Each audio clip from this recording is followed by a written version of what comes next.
பாரம்பரிய திருவள்ளுவர் குலவம்சம் பிரசன்ன ஜோதிட ஞானி டாக்டர் சுப மாரிமுத்து ஐயா அவர்களின் வள்ளுவர் வாக்கு யூடியூப் சேனலை பாருங்கள். 30 ஆண்டுகால ஜோதிட ஆராய்ச்சியாளர். வாழ்வது ஒருமுறை, வாழ்த்தட்டும் தலைமுறை.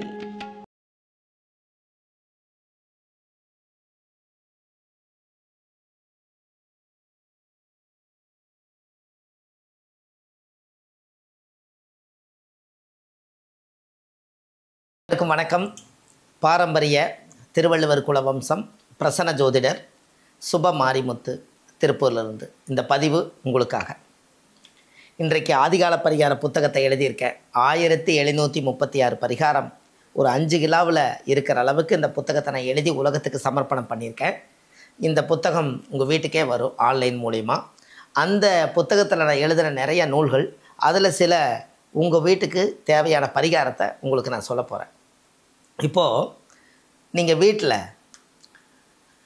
ஒரு நறுமணத்தோடு வாழணும், ஒரு நல்லபடியாக ஒரு மனநிறைவாக வாழணும் அப்படின்னா ஜாதகத்தில் நம்ம தெரிஞ்சக்கூடிய விஷயம் என்ன அப்படின்னா, உங்கள் முன்னோர்களுடைய கர்மாவை நம்ம தொலைக்கிறதுக்கு ஒரே வழி தான். என்ன அப்படின்னு கேட்டால், ஜாதகத்தில் நம்மளுடைய பாவங்கள் எல்லாம் தீர்ந்து நம்ம இந்த உலகத்தில் புண்ணியமாக வாழ்கிறதுக்கு தாமரைப்பூ இருக்குது இல்லைங்களா? இந்த தாமரைப்பூவை மார்க்கெட்டில், பூ மார்க்கெட்டில் வாங்கிட்டு வாங்க. இந்த தாமரைப்பூ வாங்கிட்டு வந்து மனசார அந்த தாமரைப்பூவை கொண்டு வந்து வியாழக்கிழமை அன்னைக்கு தண்ணியில் பன்னீர் ஊற்றி நைட்டு ஊற வச்சுருங்க. வெள்ளிக்கிழமை அன்னைக்கு காலையில் சுக்கரனுடைய நாள், வெள்ளிக்கிழமை வரும். வெள்ளின்னா சுக்கரன், சுக்கரன்னா பணம். பணத்துக்கு மகாலட்சுமி குடியிருக்குது. அந்த மகாலட்சுமி குடியிருக்கிற அந்த ஒரு தாமரையுடைய இதழிலிருந்து வரக்கூடிய அந்த புனித தீர்த்தத்தை எடுத்து எப்போவுமே நீங்கள் போய் குளிச்சுக்குவீங்க. குளிச்சுட்டு அந்த தாமரை தீர்த்தத்தை எடுத்து வடிகட்டி அதை ஒரு சொம்பில் வச்சு கடைசியாக அந்த பன்னீர், கொஞ்சம் ஏலக்காய், கொஞ்சம் வாசனை திரவிய பொடி இதெல்லாம் நீங்கள் அதில் போட்டு அந்த நைட்டு பூரா ஊறுன அந்த தாமரை தீர்த்தத்தில் நீங்கள் குளிச்சுட்டு வந்தீங்கன்னா உங்கள் வீட்டில் அந்த நறுமணமாக உங்கள் உடம்பு இருக்கும். அந்த எந்த ஒரு கெட்ட தீய சக்திகள் இருந்தாலும் உங்களை விட்டு போயிடும். இந்த கண்டிஷ்டி தோஷமும் நிவர்த்தியாகும். அப்போது இந்த தாமரை தீர்த்தத்தில் வெள்ளிக்கிழமை நீங்கள் குளிச்சுட்டு வாங்க. இதுக்கு வியாழக்கிழமையே நீங்கள் ப்ரிப்பேர் பண்ணணும். இப்படி செஞ்சு வச்சிங்கன்னா நல்லாயிருக்கும். அந்த தாமரையை நம்ம என்ன பண்ணுறதுன்னு கேட்டால் சாமிக்கு வச்சுருங்க. அதாவது தாமரையை நைட்டு ஊற வச்சுட்டு அந்த தாமரை எடுத்து சாமி கிட்ட காலையில் வெள்ளிக்கிழமை வச்சு கும்பிடுங்க. அவ்வளவுதான். அதுக்கப்புறம் உங்கள் வாழ்க்கையில் ஒரு நல்ல ஒரு சிறப்பான காலம் உங்களுக்கு உருவாகும். இதை கண்டிப்பாக செய்யுங்க. இது ஆதிகால பரிகாரம். அடியன் சுப மாரிமுத்து மனதார கொடுத்துருக்கேன். அடுத்தபடியாக இந்த குழந்தைகள்லாம் படிப்புக்காக ரொம்ப அதிகமாக ஏங்குறாங்க. இந்த படிப்புங்கிறது ஒரு சாதாரண விஷயம் இல்லை. இந்த படிப்பு ஒருத்தர் மனிதனுடைய வாழ்க்கையில் நிறைய தலையெழுத்தவே மாற்றும். ஒருத்தர் படித்தாருன்னா நாட்டுக்கே சொந்தம். நல்லா படித்தாருன்னா அப்பேற்பட்ட படிப்பு உங்கள் வாழ்க்கையில் நல்ல பெரிய லெவலில் வரணும்னா இந்த கல்விக்கு அதிபதி யாருன்னா புதன். இந்த புதனுடைய நிறம் எதுன்னா பச்சை. இந்த பச்சையில் என்ன லிங்கம் இருக்குதுன்னா மரகத லிங்கம் தான் இருக்குது. தமிழ்நாட்டில் ஒரு 6-7 இடத்துல மரகதலிங்க கோவில் இருக்குது. அந்த மரகதலிங்க கோவில்லே நீங்கள் கூகுளில் சர்ச் பண்ணிங்கன்னா அந்த கோவில் ஃப்ரெஷ்ஷாக எடுத்து வெளியில் கொடுத்துரும்.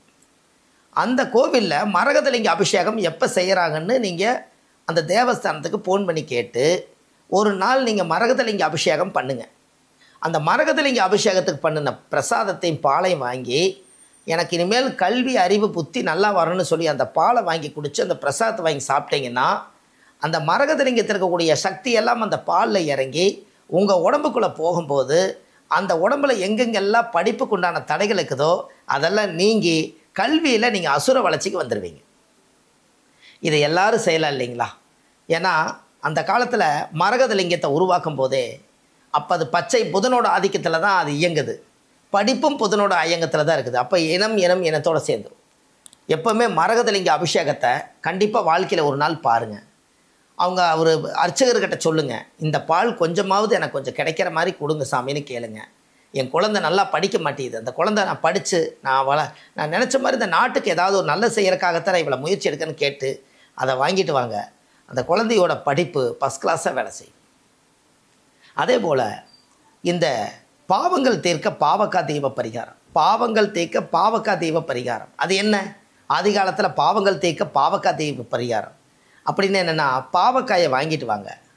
பாவக்காய் வாங்கிட்டு வந்து 2 பக்கம் கிள்ளி கத்தியில் எடுத்துகிட்டு 2ஆக வகுந்து அதில் இருக்கிற விதையெல்லாம் எடுத்துட்டிங்கன்னா வாய்க்காலாட்ட குழி போகும்.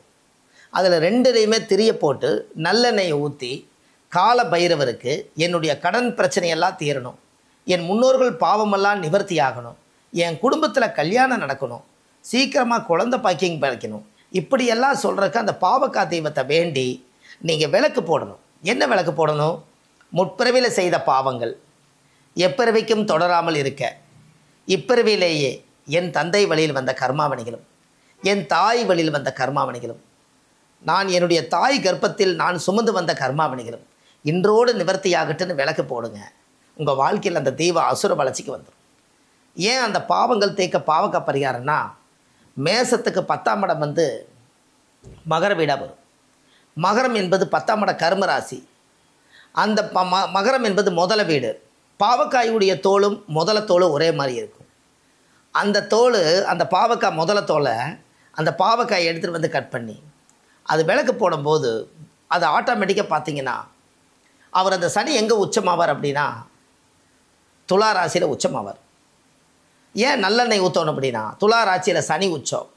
அதனால் சனினா நல்லெண்ணெய், கர்மாவை குறைக்கிறது நல்லெண்ணெய் தான். அதனால் அந்த கர்மாவை தீர்க்கறக்கு அந்த நல்லெண்ணெய் ஊற்றி இங்கே விளக்கு ஏற்றினா அதுக்கு நேர் 7வது வீட்டில் சூரியன் உச்சமாவார். இந்த விளக்கோட பவர் மேசத்து வரைக்கும் போகும். அப்போ காலச்சக்கரத்துக்கு 1-7 நிவர்த்தியானால் அவங்க திருமண வாழ்க்கை, தாம்பத்திய வாழ்க்கை, சந்தோஷம், நிம்மதி எல்லாமே கிடைக்கும்.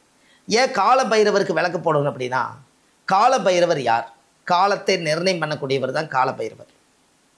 அந்த கால பைரவர் கோவிலுக்கு போய் சாமிக்கு தேங்காய் பழம் பூ மாலை கல்கண்டு வாங்கி அர்ச்சனை பண்ணி பாவக்காய் தெய்வம் நீங்கள் போடும்போது உங்கள் ஜாதகத்தில் பாவங்களெல்லாம் குறைஞ்சு உங்கள் யோக வேலை செய்ய ஆரம்பிச்சிடும். இதுதான் பாவங்கள் தீர்க்க பாவக்காய் தெய்வம். இதை வந்து நிறைய பேர் வந்து என்ன கிழமையில் போடணும்னு கேட்குறாங்க. நிறைய பேர் வந்து இந்த மாதிரி ஓரையில் போடணுமான்னு கேட்குறாங்க. அப்படியெல்லாம் இல்லை.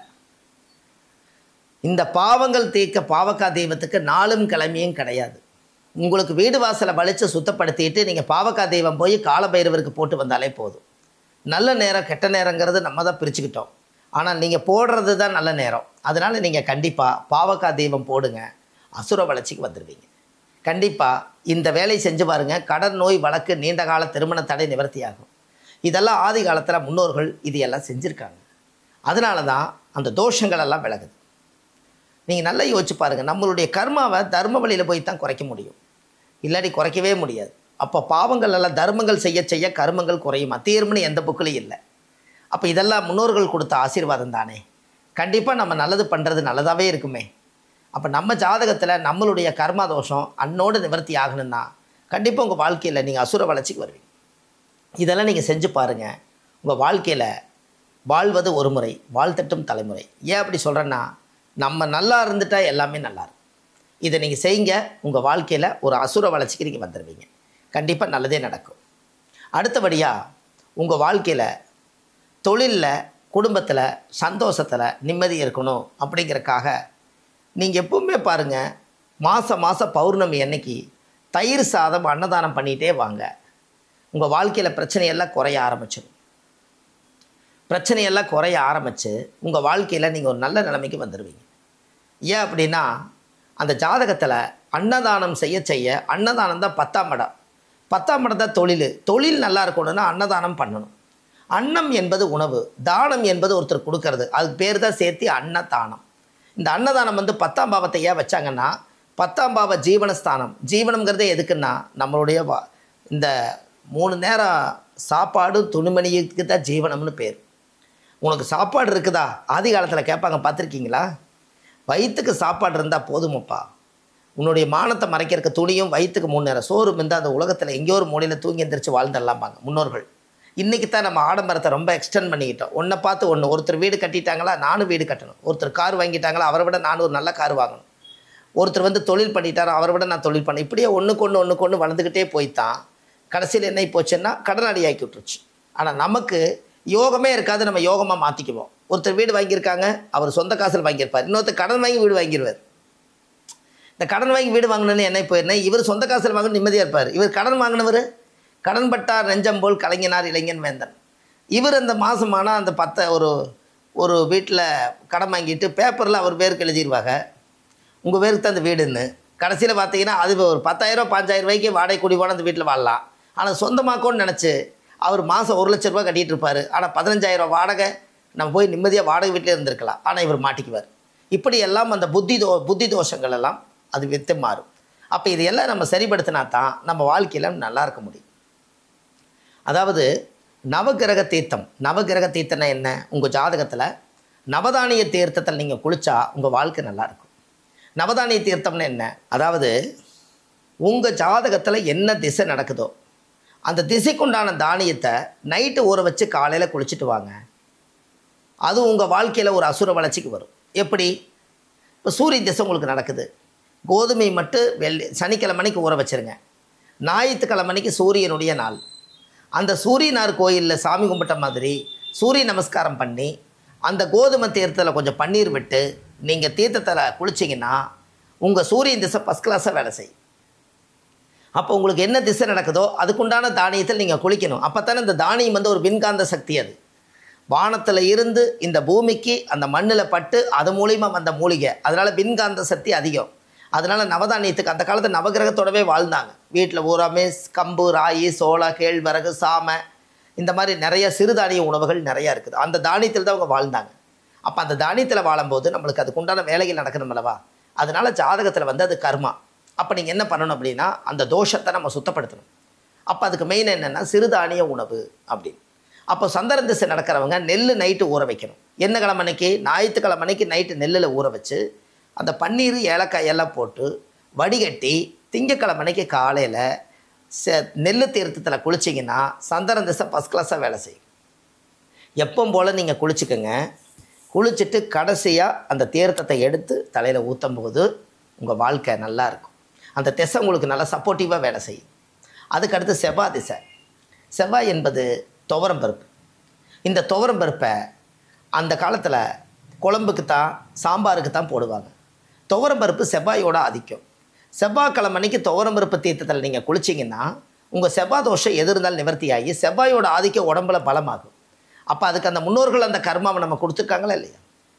அப்போ இது நம்ம செய்யணுமில்ல. அப்போது இந்த செவ்வாயுடைய அப்போ திங்கக்கிழமைக்கு நைட்டு ஊற வச்சு செவ்வாய்க்கிழமைக்கு பன்னீர் ஊற்றி அந்த நைட்டே பன்னீர், ஏலக்காய் எல்லாம் ஊற்றி போட்டு பொடியெல்லாம் போட்டு கலக்கி அந்த வாசனை திரவியத்தோடு செவ்வாய் தீர்த்தத்தை ஊற்றுங்க. உங்களுக்கு செவ்வாய் முருகனோட தீர்த்தத்தை ஊற்றுறதுக்கு சமம். இதை செஞ்சு பாருங்க, உங்கள் வாழ்க்கையில் ரொம்ப அற்புதமாக இருப்பீங்க. அதுக்கடுத்து புதன் திசை. இந்த புதன் யார் அப்படின்னா பச்சைப்பயிறு, பாசிப்பயிறு ரெண்டும் ஒன்று தான். செவ்வாய்க்கிழமை அன்னைக்கு பச்சைப்பயிரை ஊற வச்சு அந்த தானியத்தை உள்ளே ஊற வச்சு அந்த பன்னீர், ஏலக்காய் பொடியெல்லாம் போட்டு அது எல்லாம் முறையாக தீர்த்த ஊற்றி அந்த ஜாதகத்தில் அந்த புதன்கிழமைக்கு காலையில் புதனுடைய தீர்த்தத்தை ஊற்றி மனசார பூஜை பண்ணி சாமி கும்பிட்டு அதுக்குண்டான கர்மாவை நம்ம ரிலீஸ் பண்ணிட்டோம்னா அந்த புதன் தீர்த்தத்தை எடுத்து நீங்கள் ஊற்றும் போது புத்தி, அறிவு, கல்வி, ஞானம் எல்லாம் நல்லாயிருக்கு. அடுத்தது குரு பகவான். குருன்னா கொண்டக்கல்லை. அப்போ வியாழக்கிழமைக்கு உகந்தது தான் கொண்டக்கல்லை. அப்போ புதன்கிழமைக்கே நைட்டு ஊற வச்சு அதில் பன்னீர், ஏலக்காய் எல்லாம் போட்டு நைட்டு ஊற வச்சு வியாழக்கிழமைக்கு காலையில் குரு பகவானை நினச்சி அந்த தீர்த்தத்தை எடுத்து ஊற்றணும். எப்படி? அந்த தீர்த்தத்தை எடுத்து ஊற்றணும். எப்படி? முறையாக அந்த பூஜை பண்ணி அந்த கர்மாவெல்லாம் தொலைட்டுன்னு சொல்லி அந்த குருவோட மந்திரத்தை சொல்லித்தான் ஊற்றணும். அந்த மந்திரத்தை இப்போ நான் கடைசியில் சொல்கிறேன். அந்த குரு தீர்த்தம் எடுத்து ஊற்றுங்க. குரு தோஷ நிவர்த்தியாகும். குரு திசை நல்லாயிருக்கும். அதுக்கடுத்து சுக்கரன் என்பது மொச்சப்பயிறு. அது வெள்ளிக்கிழமைக்கு உந்தது. அதனால் சுக்கரன் வெள்ளிக்கிழமைக்கு தீர்த்தம் குளிக்கணும்னா சுக்கரன் திசை நடக்கிறவங்க கண்டிப்பாக வியாழக்கிழமைக்கு மொச்சப்பயிரை ஊற வச்சு வெள்ளிக்கிழமைக்கு காலையில் மனசார ஒரு பன்னீர், ஏலக்காய் எல்லாம் போட்டு ஊற வச்சு வெள்ளி தீர்த்தம்னு சொல்லி நீங்கள் கரெக்டாக ஊற்றுங்க. வெள்ளினா ஒரு வெள்ளி நாணயம் கூட அதுக்குள்ளே போட்டு வச்சுக்கோங்க. அந்த வெள்ளி நாணயம் உலோக தீர்த்தம் தான். அதனால் வெள்ளி நாணயத்தையும் உள்ளே போட்டு மொச்சையும் போட்டு வியாழக்கிழமை ஊற வச்சு வெள்ளிக்கிழமை அன்னைக்கு காலையில் குளிங்க. இந்த காலையில் 6 to 7 தான் ஓரைகள் கரெக்டாக வரும்னு நம்ம கரெக்டாக அந்த பஞ்சுவாலிட்டி கடைப்பிடிக்க முடியாது. அதனால் காலையில் எந்திரிச்சு எப்போ போல் நீங்கள் குளிக்கும்போது இதை கொஞ்சம் பாதுகாப்பாக குளிங்க. அடுத்து சனிக்கிழமைக்கு நைட்டு, வெள்ளிக்கிழமை நைட்டே எல்லாம் ஊற வச்சு பன்னீர், ஏலக்காய் எல்லாம் போட்டு மனசார சாமி கும்பிட்டு அந்த சனி பகவானே எனக்கு ஆயில கொடுக்கக்கூடியவரே மனசார அந்த தோஷத்தை சுத்தப்படுத்துறதுக்கு நீங்கள் அந்த தீர்த்தமெல்லாம் ஊற்றியாச்சுன்னா அது கம்ப்ளீட்டாக அது நிவர்த்தி ஆயிடும். அப்போ இது எல்லாம் நீங்கள் செய்யும்போது ஜாதகத்தில் அருமையாக வேலை செய்யும். அப்போ இதெல்லாம் வந்து உங்கள் ஜாதகத்தில் சனினா எள்ளு. சனிக்கிழமைக்கு நீங்கள் ஊத்துறக்கு வெள்ளிக்கிழமையே ப்ரிப்பேர் பண்ணணும். சனிக்கிழமை அந்த அன்னைக்கு சனி பகவானை நினச்சி சனி திசை எனக்கு நல்லா இருக்குன்னு சொல்லி சனி நீர் ஆடுன்னு சனி தீர்த்தத்தில் குடிங்க. கொஞ்சம் ஏலக்காய் பன்னீர் வாசனை திரவியம் போட்டு. இதெல்லாம் அந்த காலத்தில் நவதானியத்தை அந்த காலத்தில் நீங்கள் சாப்பிட்டீங்க. உடம்புக்குள்ளேயே நீங்கள் நவதானிய சாப்பாடு தான் சாப்பிட்றீங்க. இது மேலே ஊத்துறக்கு என்ன, தீர்த்தமாக ஊத்துறக்கு என்ன, தப்பில்லை. அதுக்கு அடுத்தது ராகு கேது. உளுந்துமு கொள்ளுமு ஊற வச்சு ராகு திசை நடக்கிறவங்க கேது ரெண்டை பிரிக்க வேண்டாம். அது ரெண்டுமே சந்தான கோபாலகிருஷ்ணன் தான் இருக்குது. ராகுக்கு கேதுக்கு ராகு திசை நடக்கிறவங்களுக்கு தலை இல்லாமல் வால் இல்லை, வால் இல்லாமல் தலை இல்லை. அதனால் ராகு கேது உளுந்தும் கொள்ளு ஊற வச்சு அந்த தீர்த்தத்தில் பன்னீர் ஏலக்காய் ஊற்றி ராகு திசை நடக்கிறவங்க கேது திசை நடக்கிறவங்க இது ரெண்டையும் அட்டாச் பண்ணி ஊற்றுங்க. அன்னிலேருந்து இந்த ராகு கேது தோஷம் நிவர்த்தி ஆகி சீக்கிரமாக கல்யாணம் நடக்கும். இந்த ராகு திசை நடக்கிறவங்களுக்கு கேது திசை நடக்கிறவங்களுக்கு இதெல்லாம் ஆதிகால பரிகாரம். உங்களுக்கு ஒன்று தெரியுமா? முன்னோர்கள் அந்த காலத்தில் நவதானிய உணவில் தான் வாழ்ந்தாங்க. பெண்கள் எல்லாருமே யாகம் நடத்தினாங்க. அந்த யாகம் நடத்தி தான் உணவே சாப்பிட்டாங்க. அது என்னென்னு தெரியுமா உங்களுக்கு? 9 வகையான விறகுகளை கொண்டு வந்து பெருக்கி அடுப்பு கல் போட்டு அடுப்புக்கு பொட்டு பூஜையெல்லாம் போட்டு இந்த 9 வகையான குச்சிகளை எல்லாம் எடுத்து தரித்து வச்சுக்கிட்டு சாப்பாடு செய்யும் போது 9 குச்சி வச்சு அக்கினி மூட்டி யாகம் பண்ணி நவதானிய சாப்பாடை போட்டு அந்த 4 பக்கம் அந்த சாப்பாடை வெந்துருச்சான்னு எடுத்து பார்த்துட்டு 4 பக்கம் பலி கொடுத்துட்டு தான் அந்த அடுப்புலேருந்தே அந்த காலத்தில் வந்து சாப்பாட்டை வடிகட்டி இறக்கி நம்ம வயிறார சாப்பாடு போடுவாங்க. அப்போ அக்னி பகவானுக்கு பலி கொடுத்துருக்காங்களா இல்லையா? இன்றைக்கி தான் கேஸு சிலிண்ட்ரு இந்த ஸ்டவ்வு அது இது நிறையா வந்துருச்சு. அதனால் ஆதி காலத்தை மறந்துட்டோம். இன்றைக்கி அதை ஏன் ஞாபகப்படுத்துகிற அப்படின்னா, ஒரு வீட்டில் சும்மாவாவது தண்ணி காய் வைக்கிறதுக்கு விறகடுப்பு இருந்துச்சுன்னு வைங்க, அக்னி பகவானுடைய யாகம் உங்கள் வீட்டில் நடப்பதற்கு சமம். எல்லாமே சிலிண்டராக போயிடுச்சு இல்லையா? அதனால தான் ஆதி காலத்தில் என்ன தான் நம்ம சிலிண்டர் வந்த காலம் இருந்தாலும் கூட விறகடுப்பில் தண்ணி காய் வச்சு குடிப்பாங்க. அது மூலிகை தீர்த்தம் தானே. ஏன்னா குச்சி விறகு எல்லாமே மூலிகை, எல்லாமே சித்தர்கள் கண்டுபிடிச்சது. அதை நம்ம தரித்து கொண்டு வந்து மூலிகை அக்கினி மூட்டித்தானே நம்ம தீர்த்தமாக நம்ம வந்து சுடுதண்ணியாக மாற்றுறோம். இன்றைக்கி அது உடம்புல குளிக்கிறதுக்கு அதாவது அந்த யாகம் நடக்கணுமல்ல. அதனால தான் அந்த வீட்டில் ஒரு யாகம் அந்த காலத்தில் நடக்கும். கோயில் எல்லாம் ஒவ்வொரு தெய்வங்களுக்கெல்லாம் டெய்லி யாகம் பண்ணி தீர்த்த முத்திரத்தை சாமி உக்கரத்தை கண்ட்ரோல் பண்ண முடியும் தான். சில கோவிலில் சில தெய்வங்களுக்கு யாகம் நடத்தி அந்த தீர்த்தத்தை கொண்டு போய் ஊற்றுவாங்க. இதெல்லாம் ஆதி காலத்தில் முன்னோர்கள் செஞ்சது தான்.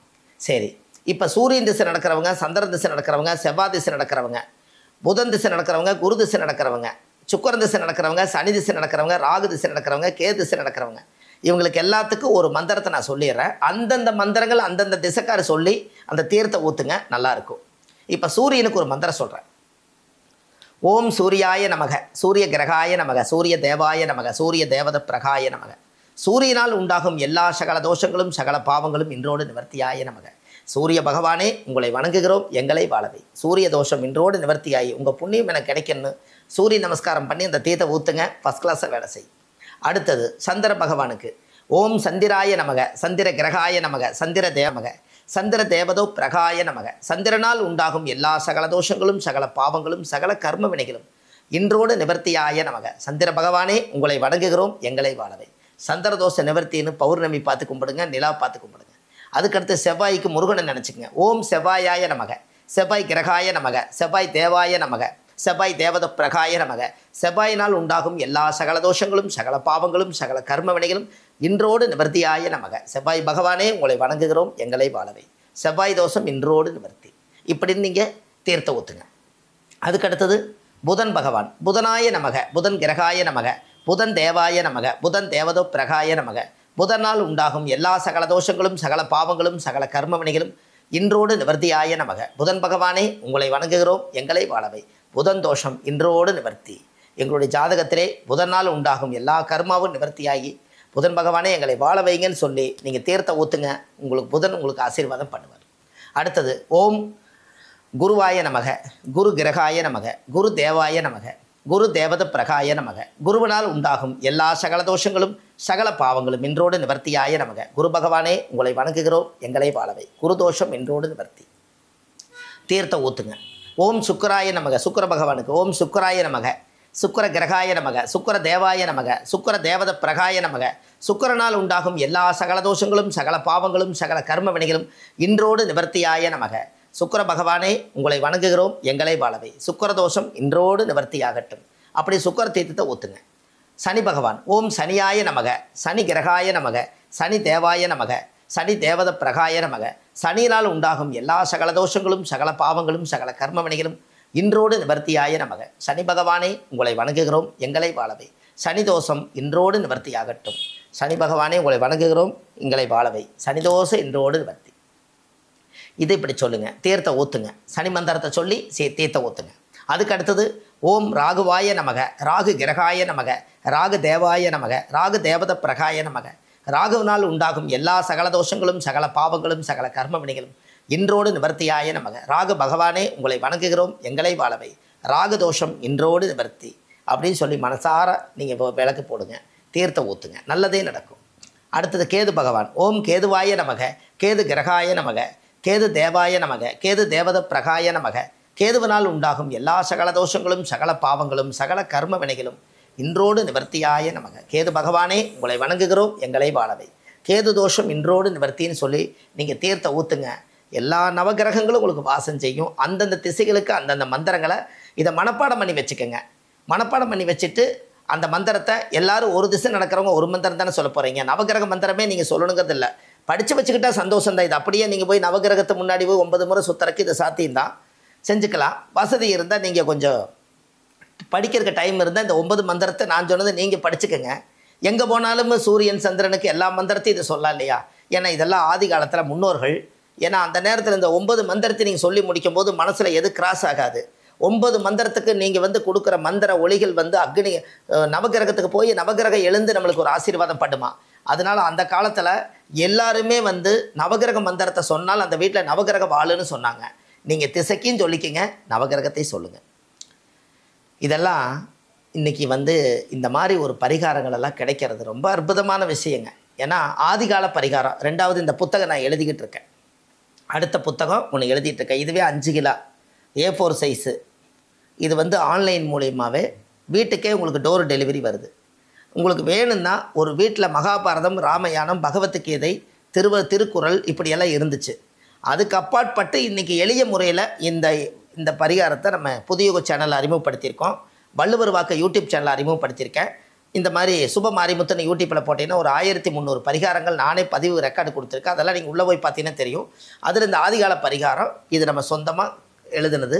இந்த உலகத்துக்கு நமக்கு அப்புறம் இது வாழணுங்கிறதுக்காக வாழ்வது ஒரு முறை வாழ்த்தட்டும் தலைமுறை நான் எழுதியிருக்கேன். இது என்னுடைய நீங்கள் ஏதாவது இந்த தொடர்பு கொள்ளணும் அப்படின்னா என்னுடைய ஃபோன் நம்பர் என்னென்னா, ஆஃபீஸ்க்கு நீங்கள் கூப்பிட்டு அப்பாயின்மெண்ட் வாங்குறது ஏதாவது ஒரு உங்களுக்கு விருப்பம் இருந்தால் 9655715555 94495573 9361388202 இந்த 3 நம்பருமே ஆஃபீஸ் நம்பர் தான். இந்த நம்பருக்கு தகவல் பண்ணினா புத்தகம் உங்களுக்கு கிடைக்கும். ஏன்னா யூடியூப் சேனலில் உங்களுக்கு இந்த நம்பர் ஒரு சில நேரத்துக்களில் தேடும் போது கிடைக்கல அப்படின்னா இதுக்கு நீங்கள் பொறுமையாக நிறுத்தி இந்த பதிவை எழுதி நீங்கள் புத்தகம் வேணுன்னா வாங்கி உங்கள் வீட்டில் ஒன்று வைங்க, எல்லா தோஷம் நிவர்த்தி ஆகும். அப்படி என்று சொல்லி உங்கள் வாழ்க்கையில் இப்போது இந்த ஆதிகால பரிகாரத்தை நான் உங்களுக்கு சொல்லியிருக்கேன். இந்த பரிகாரங்கள் எல்லாம் முன்னோர்கள் இது கடைப்பிடிச்ச பரிகாரம் தான். இது எல்லாம் கண்டிப்பாக நீங்கள் செஞ்சு பலனடையணும்னு சொல்லி பாரம்பரிய திருவள்ளுவர் குலத்தில் பிறந்து அடியன் சுப மாரிமுத்து மனதார இந்த பதிவு உங்களுக்கு கொடுத்துருக்கேன். இதை நல்ல முறையை எடுத்து உங்கள் வாழ்க்கையில் அசுர வளர்ச்சிக்கு நீங்கள் வரணும்னு சொல்லி தை அமாவாசை 2025 தை அமாவாசை அன்னைக்கு இந்த பதிவை உங்களுக்கு நான் கொடுக்குறேன். இந்த பதிவில் அற்புதமான ஆதிகால பரிகாரங்கள் நிறையா இருக்குது. நீங்கள் இந்த பரிகாரத்தை பயன்படுத்தி நீங்களும் நல்லா இருக்கணும், உங்களுடைய முன்னோர்களுடைய ஆசீர்வாதம் இருக்குன்னு சொல்லி நம்ம தை மாதம் இந்த அமாவாசையில் எல்லா முன்னோர்களும் ஆத்மா சாந்தியாகி மேல் ரோகத்தில் இருந்து கீழே இந்த பூமிக்கு வரும்போது எல்லா ஆசீர்வாதமும் இந்த பூமிக்கு இந்த புண்ணிய பூமிக்கு முன்னோர்கள் ஆசீர்வாதம் இருந்தால் இன்னும் பிறக்கும் குழந்தைகள் நோயில்லாமல் வாழுவாங்கன்னு சொல்லி வாழ்வது ஒரு முறை வாழ்த்தட்டும் தலைமுறை அடியன் சுப மாரிமுத்து. அடுத்த பதிவில் உங்களுக்கு ஆதிகால பரிகாரத்தை இன்னமும் வச்சுருக்கேன். இன்னும் தொடர்ந்து நீங்கள் இதெல்லாம் இந்த பதிவை பார்த்துக்கிட்டே வாங்க. அடுத்த பதிவில் நிறைய சொல்கிறேன். நன்றி, வணக்கம். பாரம்பரிய திருவள்ளுவர் குலவம்சம் பிரசன்ன ஜோதிட ஞானி டாக்டர் சுப மாரிமுத்து ஐயா அவர்களின் வள்ளுவர் வாக்கு யூடியூப் சேனலை பாருங்கள். 30 ஆண்டுகால ஜோதிட ஆராய்ச்சியாளர். வாழ்வது ஒரு முறை வாழ்த்தட்டும் தலைமுறை.